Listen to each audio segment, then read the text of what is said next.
ஆமா, இன்னைக்கு என்ன பிரேக்ஃபாஸ்ட் வச்சுக்கலாமா? இன்னைக்கு பன்னீர் பரோட்டா வச்சுக்கிடுவோம். ஆடி வெள்ளியா இருக்கு, சாமி கும்பிடணும்ல, வேலை இருக்கு, பிள்ளைங்களை அனுப்பிட்டு சிம்பிளா வச்சுக்கலாம்.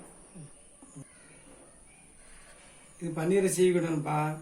சீவிட்டு ஒரு வெங்காயம், பச்சை மிளகா, மிளகா பொடி, மஞ்சள் பொடி, நமக்கு கரம் மசாலா பிடிக்குன்னா கொஞ்சம் போட்டுக்கலாம். சரியா? சரிங்கம்மா.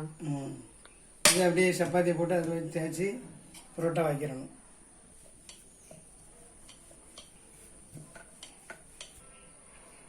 ஸ்டப்பிங் எடுத்து இதில் வச்சுக்கணும். சப்பாத்தி மாதிரி தேய்ச்சிட்டு இதில் வச்சிடணும். வச்சுட்டு திருப்பி நம்ம கோழிக்கு மடக்கோம்ல, அது மாதிரி மடக்கி தேய்க்கணும்.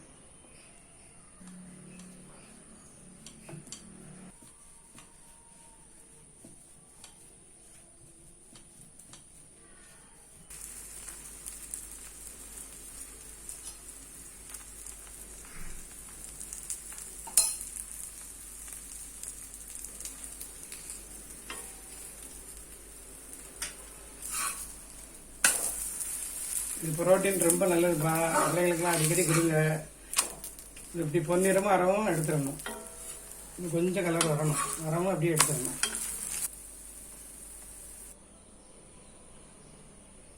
பன்னீர் பரோட்டா ரெடி. சாப்பிடுங்க. நல்லா ஹெல்த்தியாகவும் இருக்கும். 2 சாப்பிட்டாலும் போதும், வயிறு நிறைஞ்சிரும், வேலையும் சீக்கிரம் முடியும். சாப்பிட்டு எப்படி இருக்கும் என் கமெண்ட்ல சொல்லுங்க. பாய். தேங்க்யூ.